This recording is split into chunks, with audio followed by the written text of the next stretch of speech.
Hello साथीहरू, आज बिहानको मौसम यस्तो छ र मौसमको च्यालेन्जसँगै आज लोकल भाले बन्न गइरहेको छ र पानी पनि तताएर रेडी हुन लागिसकेको छ र माया सुनारले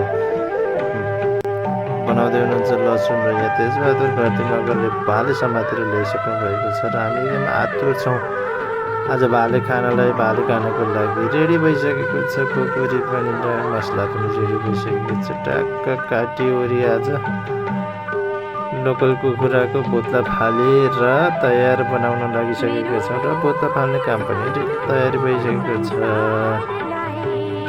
र बोत्ला फालिरहेका छौँ हामीले र भाले पनि रेडी भइसक्यो। कुकुरी कहाँ गरेर बाँसिसकेको छ यति बेला भाले र पोलेको मासु चाहिँ अति नै मिठो हुने भएको हुनाले र पोलेर टक्क रेडी बनाएर यसको आन्द्रा भुँडी फालेर मासु निकालेर हामी तयार बनाइसकेका छौँ र मासु पनि पिस बनिसकेको छ। मासुलाई पिस बनाएर कराईमा राखिसकेका छौँ र फ्राई भइसकेको छ। यति बेला मसला रेडी भइसकेको छ र पियाज लसुन सबै हालेर मरमसला हालेर रेडी भइसकेको छ खानको लागि र प्लेटमा राखेर एक बाइट लिइसक्नु भयो तेजबहादुर घरती।